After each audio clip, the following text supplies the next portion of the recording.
Good evening and welcome to 27 Minutes here on WJTS 27. The Cincinnati-based boat Delta Queen is on its last voyage, most probably down the Ohio River. The boat was docked in Grandview earlier this week. The boat is in need of desperate repairs to meet code. Without those improvements, the boat will be docked permanently. My name is Mary Charlton. I'm the discovery guide on the Delta Queen. This boat was built between 1925 and 26. She came out in 1927. She was one of twins. The Delta Queen and the Delta King first traveled the Sacramento River between Sacramento and San Francisco, but in the late 40s they were brought around to the Ohio and Mississippi system and ran in Cincinnati with the Green family and ran that system for many, many years until now. For 40 years, the Delta Queen has run with an exemption from Congress of the Safety of Life at Sea Act. And she's a very safe boat. This year, she is up for another exemption, but we've been having some problems and we need to save this vessel. She has a wooden superstructure on her vessel, and she's the only boat, river boat, that falls under this law. Any vessel that carries over 49 passengers and has a wooden part like we do needs to have an exemption from the Safety at Sea Act. And this year, we have a problem. The chairman of the Transportation Commission is not releasing from the committee a bill that would give this boat her exemption. The last time this issue came up, it was passed unanimously, including the chairman of the Transportation voting for it. And that's always been the case. It's pretty much unanimously been passed. But this year, for whatever reason, the chairman of the Transportation Committee will not even release it from the committee. He says it's a safety issue. However, the last time he voted for it, and the only change has been a change in ownership, which resulted in this vessel no longer being a union vessel. We do not have a union crew. Therefore, I think that's really the issue. The chairman of the Transportation Committee's been very faithful to the union. If you look at his record, you will see that many of his contributors are unions. And we think that this vessel is a pawn in a union fight. And that's not the way it should be. We are asking people to write their congressmen and their senators and ask them to save the Delta Queen. If they need any information about how to go about that, we ask them to get a hold of the website steamboats.org or savethedeltaqueen.org. Both of those have plenty of ideas for you on what to do to save the Delta Queen. The Delta Queen is a step back in time to a time when we settled this country by traveling up and down on the rivers. This is an American icon. She's the only one of her kind left, the only wooden superstructured overnight passenger vessel left running in this country. It would be a shame to stop this beautiful vessel from running, especially because she is a victim of something that we cannot control. We need everyone's help to save this beautiful example of our history. Also, the Portersville Bridge Project is near completion. Okay, right now the bridge, as you can see, is complete. They got the bridge all done. Right now the big issue is getting the road approaches paved up to it. One of the major holdups on that is they were wanting to do some work in the river, but the river hasn't gone down and they haven't had the cooperation with the weather. So we talked with the contractor this morning, and he is planning on moving back in and doing some different things to go ahead and get the road open. If the weather cooperates with him, we like to see the road open probably about 3 to 4 weeks, or possibly the end of June. We had good weather last year when they were doing the work. Unfortunately, the weather didn't hold out for we needed about another 2 months. to finish up the project, and we haven't caught that 2-month window to finish the project up, and that's just really been the holdup. Now, like I say, the contractor's hoping that the weather cooperates now through the month of June and we can get the thing finished up. Officials with the bridge project want people to know that even though the bridge is completed, the road near the bridge is not yet drivable. Meanwhile, the annual Memorial Day Veterans Day program was held last Saturday. WJTS 27 was on hand. Welcome to the 2008 Memorial Day service. Good morning. My name is Jim Sneeders, President of Dubois County Veterans Council, and I would like to thank you all for being here today as we remember our deceased veterans. Our veterans have called to make many sacrifices, and we must honor them. This is the reason for Memorial Day. Okay, joining us today is fellow veteran representing the city of Jasper, Councilman Ambrose Butch Sheeter. Would you want to say a few words here? Thank you, Jim. On behalf of the city of Jasper and the mayor and my fellow veterans, I would like to welcome you to this Memorial Day service. What a great place to have it. We've got the memorial fountain over here that commemorates all our fallen heroes, and it was donated by various members of this community. This is a bittersweet day, a day to remember all of the veterans that served to guarantee our rights. They gave us the right to gather today. They guarantee us the right to vote, the right to lobby our representatives to do what we think should be done. And if people don't agree with us, we don't have to worry about it at night that somebody's going to come knock on our door and take us to prison or something. But it's also a sorrowful day because those that paid the supreme sacrifice have never really got to enjoy the freedoms that they've given us. We've all had friends and family that we never knew. I had an uncle killed in World War II, and we're commemorating a relative today, Mr. Beer. Let's remember them all, not only today, but every day for what they have given us. Let us not forget all of the veterans who have suffered hardships because of their service. Sometimes they suffered more than those that were killed. Let us say thanks to all who have served and keep in our prayers all who are serving now. Again, on behalf of the city, the mayor, and all the veterans, thank you for coming out today.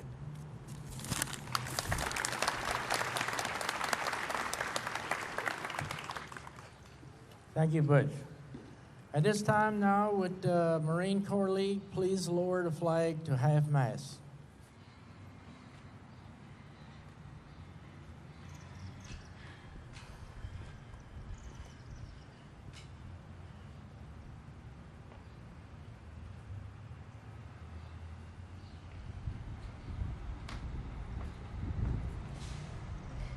Major Darlene Mercury was born in Fort Wayne, Indiana on June 3rd, 1950. She graduated from Southside High School, Fort Wayne in 1968. She attended Indiana University, graduating in 1972 with a bachelor's degree in nursing. In June 1974, she was the first woman in Southwest Indiana to take advantage of changes allowing women to enlist in the Army National Guard.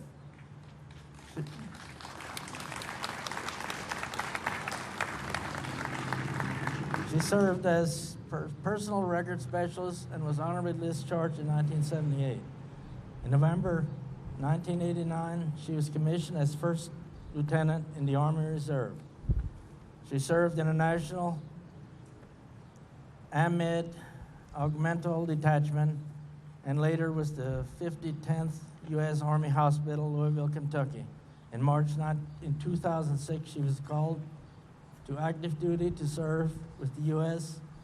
at Fort Bragg, North Carolina, as Deputy Chief of the Hospital Education and Staff Development Department at Womack Army Medical Center.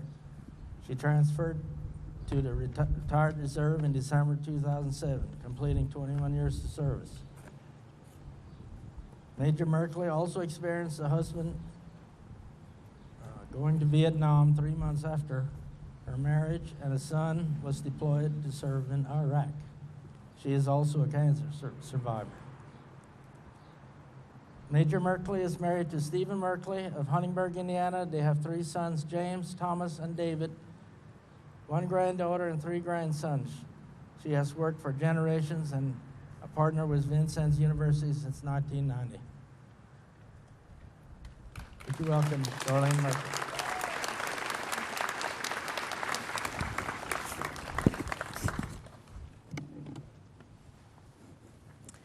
I'd like to take the time to thank all of you today for attending the Memorial Day services to pay tribute to our servicemen and women that died serving our country. Today, we honor over 650,000 servicemen and at least 128 women that died defending our country from the time of the Revolutionary War until today. Americans have lost their lives in some 85 wars and conflicts in the past 233 years. When an American serviceman or servicewoman dies in combat, we must not forget. They need to be remembered and honored.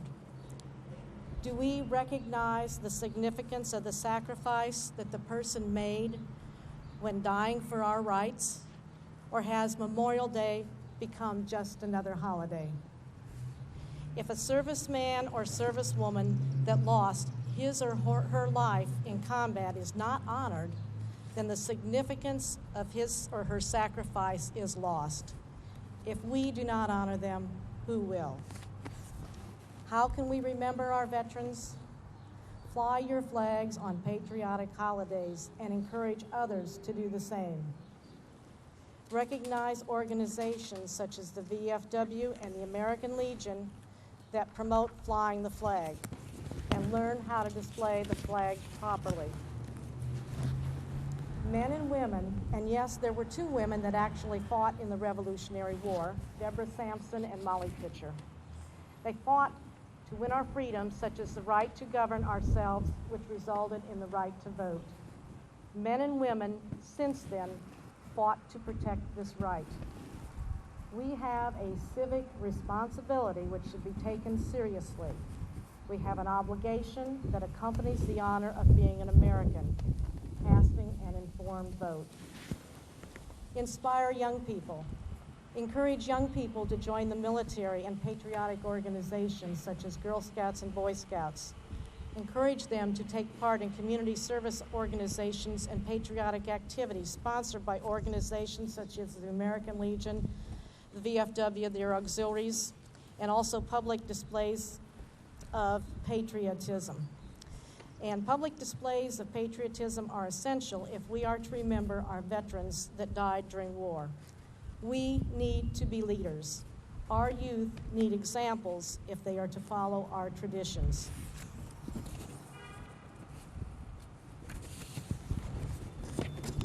Recently, the VFW sponsored the Voice of Democracy contest and a poppy card design contest to encourage young people to get involved in patriotic activities.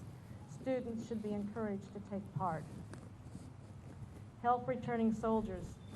Today, in Afghanistan and Iraq, more troops are surviving bomb and rocket attacks thanks to sophisticated body armor. But the resulting shock waves violently jolt the brain inside the skull and damage the tissue. According to the November Stars and Stripes magazine, up to 30% of Iraqi and Afghanistan veterans suffer from some sort of traumatic brain injury. That's the signature wound of this war. By the time casualties reach Landstuhl, the regional hospital in Germany, which receives evacuated casualties from Iraq and Afghanistan, their chance of survival is 98 to 99% because of medical treatment provided in forward areas. The unique wounds of this war, related to explosive devices such as IEDs, have given military doctors experiences in saving limbs and lives. 10 years ago, many injuries sustained by soldiers would not have given the chance to survive. The wounded warriors that return provide us with the opportunity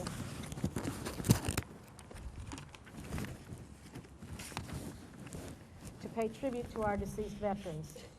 We can volunteer at VA clinics, medical centers, drive the disabled veterans van, and contribute to service projects sponsored by the American Legion, VFW, and other veterans programs, or family programs promoted by the National Guard Family Readiness Groups and U.S. Reserve Army Family Readiness Groups. These survivors with traumatic brain injuries and other traumatic injuries will need to be reintegrated into the community, and all of us have the responsibility to help in some way.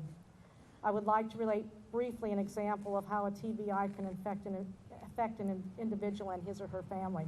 When I was at Fort Bragg last summer, shortly before I left, I was at a gathering, and a woman came up to me and she said, "Have you seen a set of keys laying around?" And I, of course, told her I hadn't. And she explained that her husband had a traumatic brain injury and he had misplaced the keys to their car. And this wasn't the first time that had happened. The first time she had to have keys remade to one car. And in this case, she had an extra set of keys, but she knew if she left, she would have to go ahead and have more keys made. She wasn't angry, but you could see that she was frustrated. And you can see how this type of memory loss on a daily basis can put stress on marriage and family life. We owe it to our returning warriors to help them adjust returning to our society.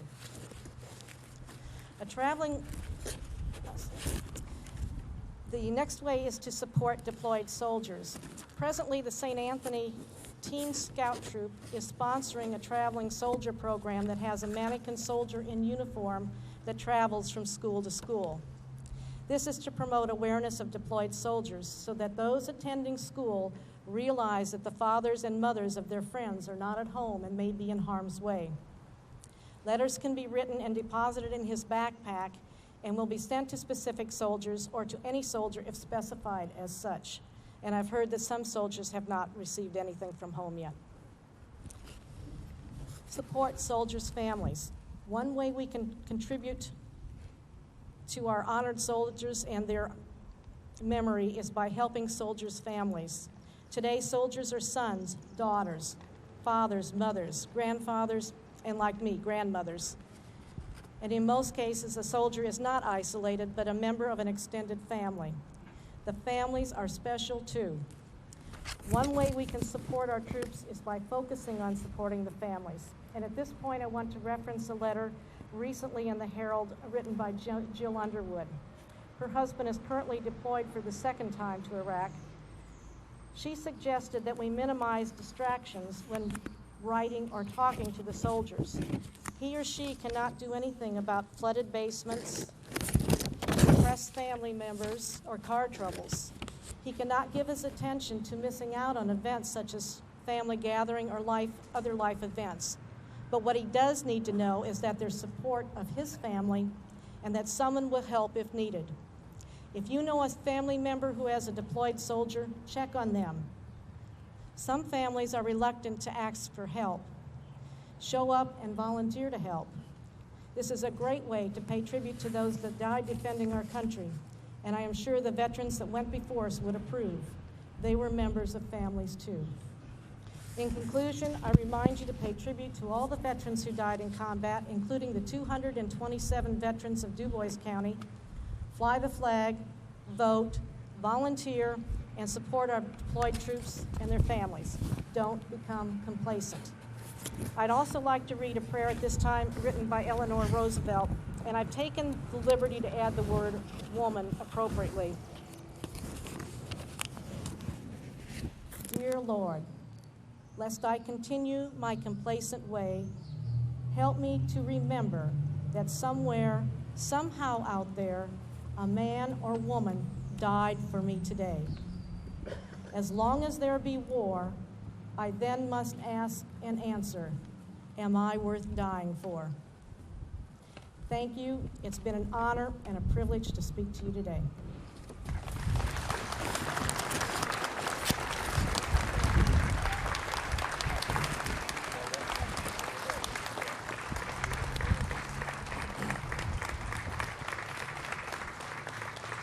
Thank you, Darlene. At this time, I would like to introduce, we have a surprise guest speaker from the 9th District. We have 9th District Congressman Baron Hill.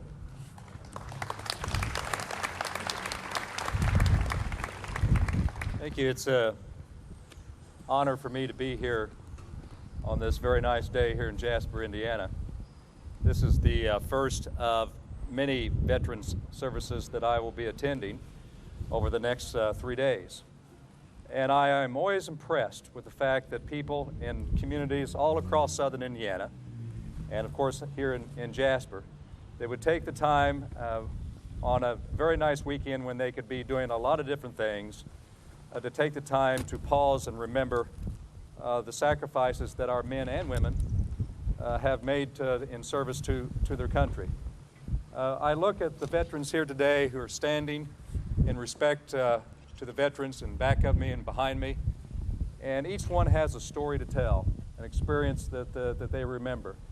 But I want to take time to thank each and every one of you for your service to our country. It is proper and fitting that we give thanks to you all for the enormous sacrifices that you have made. And now that you have performed your service, you're back in your communities and you're contributing to Jasper and other communities around southern Indiana. But the big contribution that you made to your country was your service in the military.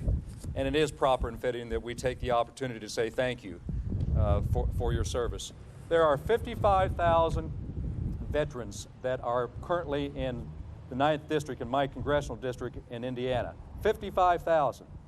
And we want to make sure that we not only honor those who have made the ultimate sacrifice and who are no longer with us, but we also need to remember the people who are serving and are still alive that are veterans. We need to make sure that we're taking care of our veterans.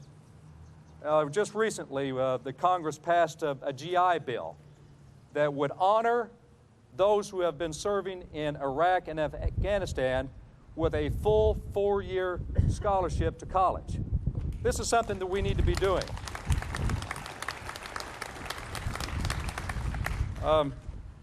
I don't want to make this political, but the President has said that he's going to veto this bill. For the life of me, I don't understand why.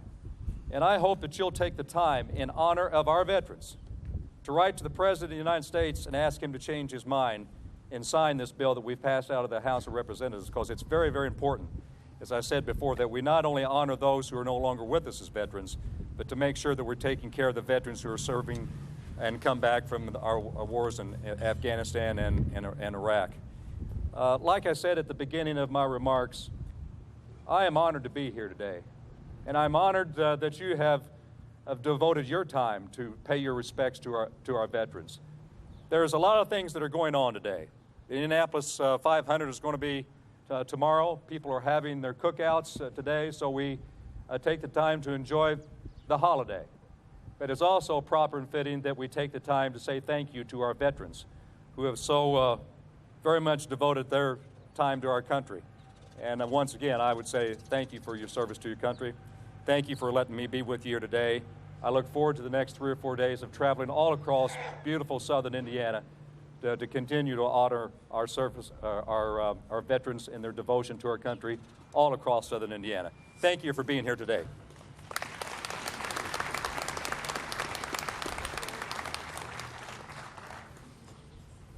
Thank you very much. Okay, now would the Navy Club Commander Ken Sheeter advance and proceed with the rituals. Thank you, Jim. Thank you. Fellow countrymen, once a year is none too often to honor the valor of the armed forces of our country and to shed a tear upon the last resting place of its defenders and place their flowers representing our love and our hope of eternal peace and life beyond the grave.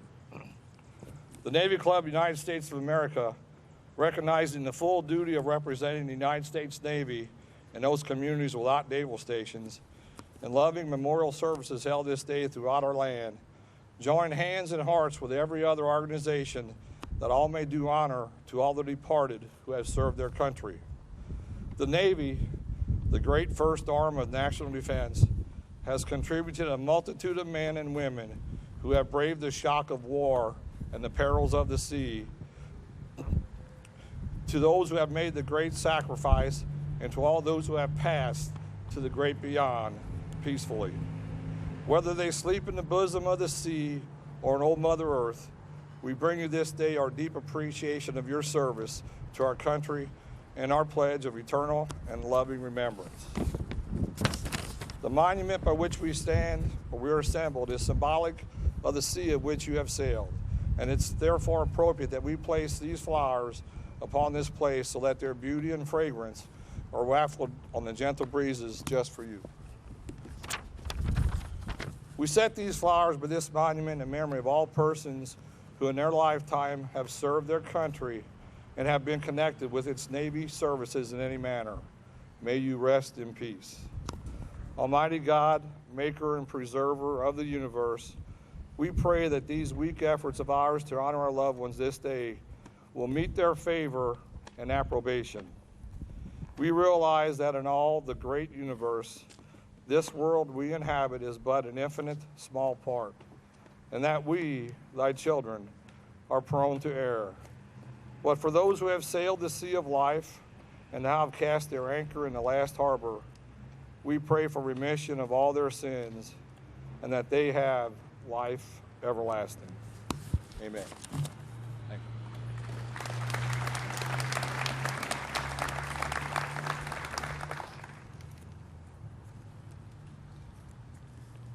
Okay, thank you, Kenny. Now it is time to recognize our special honored deceased veteran for the year, Mr. Ralph Burke.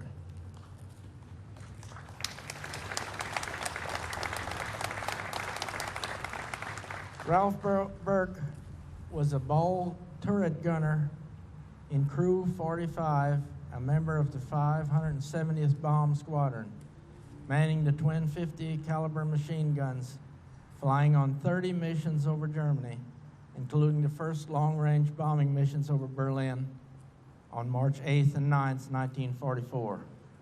Ralph received the Distinguished Flying Cross, the Air Medal with 3 oak leaf clusters, the European Theater Medal with the Star of the Presidential Citation.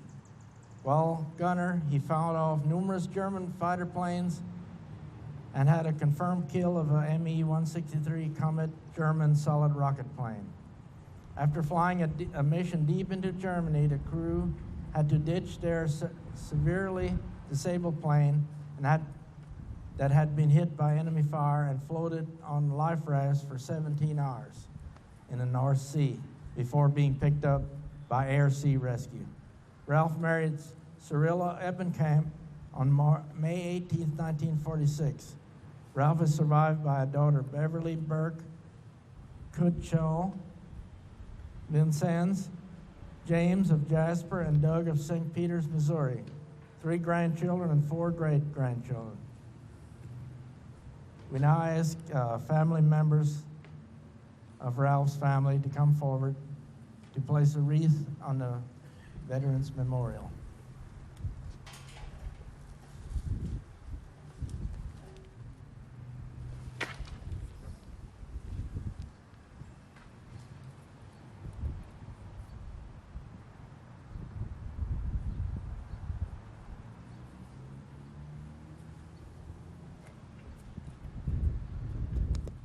And I now want to offer a plaque to Ralph's family member to be in his memory. Thank you very much.